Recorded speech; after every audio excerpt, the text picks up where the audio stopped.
Bonjour, dans cette vidéo, nous allons utiliser la fonction si sur Excel.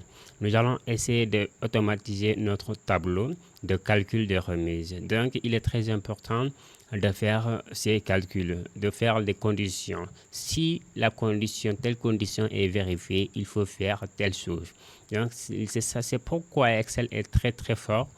Ça nous permet de synthétiser ou de simplifier les tâches que nous devrons faire. Si aujourd'hui nous devrons faire des milliers de lignes pour faire des calculs, et je pense que ça va nous prendre une journée. Donc Excel est vraiment un outil très puissant que nous pouvons utiliser pour faire nos tâches. Donc ici, je vais vous apprendre comment vous aussi, vous allez utiliser la fonction si.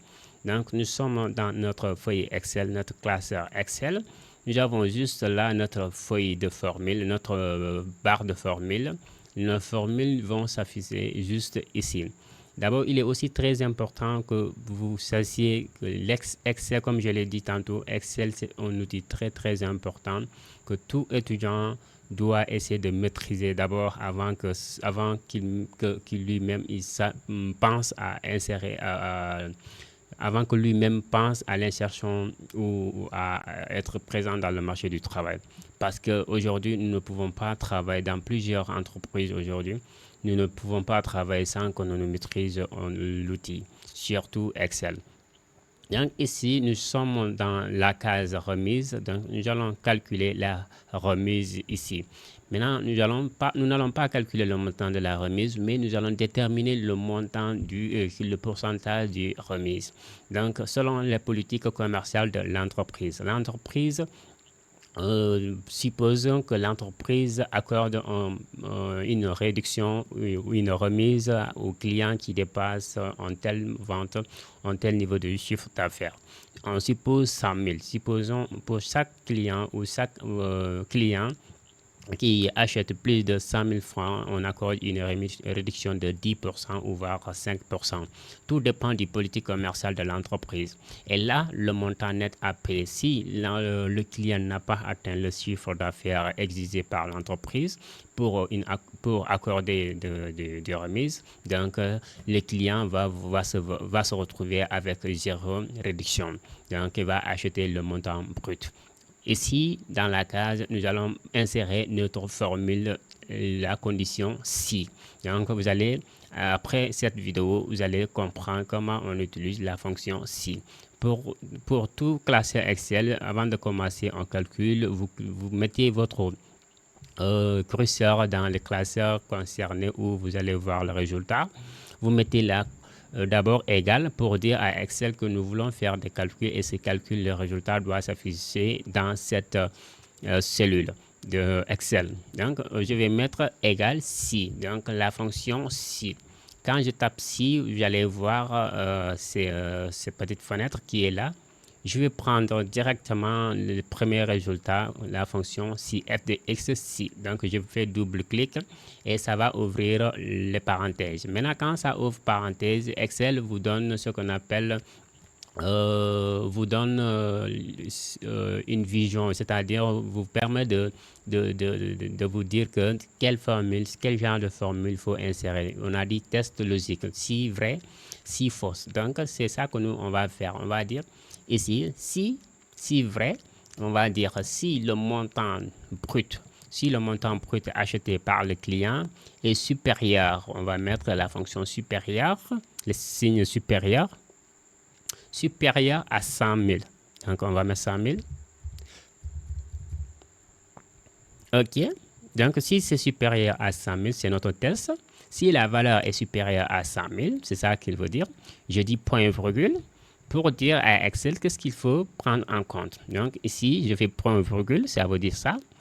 Je mets 5 et je le mets en pourcentage. OK. 5%. Cela veut dire que tout client qui dépasse 100 000 francs de chiffre d'affaires doit accorder une réduction de 5%. Alors là, ça c'est la condition si. Maintenant, si les clients maintenant, c'est pourquoi le test logique est, si vrai, on va mettre 5. Si la valeur est supérieure à 100 000, on va mettre 5. L'Excel va mettre 5. Sinon, Ça veut dire que si la valeur n'est pas supérieure à 5, ça veut dire qu'on va donner 0. OK? L'entreprise ne fait pas de réduction pour ses Donc, on va faire encore point virgule. Le point virgule est très important ici pour utiliser cette fonction. On va mettre point virgule, sinon on met 0. OK? Sinon, 0, ça veut dire ça. Si la valeur est supérieure à 100, mettez 5%, accordez-lui 5%, sinon 0%. Donc, on va fermer la parenthèse. C'est comme les formules mathématiques. Donc, il faut forcément fermer la parenthèse. Et là, je vais faire clic entrée. Je vais faire entrée. Voilà, ça me donne 0,05. Ça veut dire que c'est 5 en pourcent. L'Excel a divisé directement sur 100, OK, en pourcentage.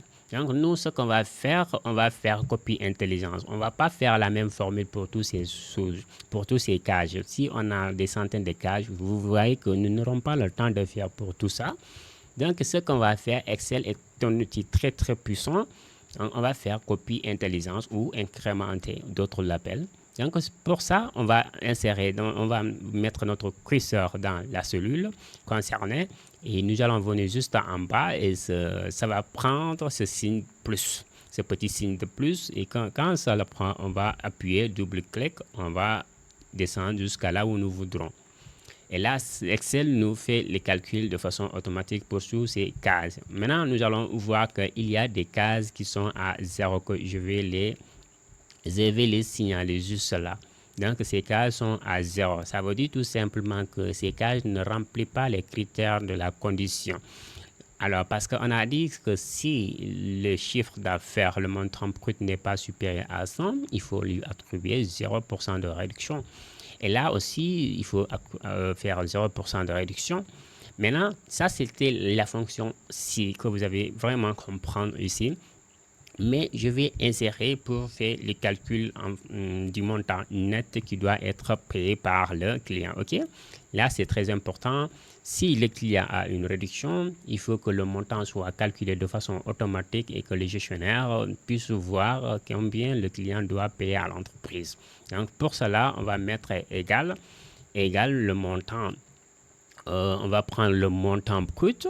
Le montant brut, on va faire multiplier par parenthèse, on va faire parenthèse, multiplié par 100%, on va prendre 100, OK, je le mets en pourcentage, 100 en pourcentage parce que la remise est calculée ici en fonction du pourcentage, donc il va prendre 100 moins la valeur du remise, OK, donc je prends 5, 0,05, OK, donc quand on prend ça, je ferme la parenthèse, mais OK. Donc, maintenant, ça nous donne la valeur du pourcentage, c'est-à-dire après pourcentage appliqué de 5%. Vous avez vu? Au lieu que le client paye le montant brut de 150 000, le client va maintenant payer 142 500. Donc, se voit attribuer une réduction de 5% parce que le client a rempli les critères d'attribution des remises de l'entreprise qui est supérieur à 100 000 francs. OK, donc on va faire la même chose, copie incrémentée jusqu'à là pour faire les mêmes calculs. Alors, vous allez voir que ici, Excel a répété le montant brut égal au montant net pour ces deux cases. Pourquoi? Parce qu'ils n'ont pas de remise, ils n'ont pas de réduction, OK?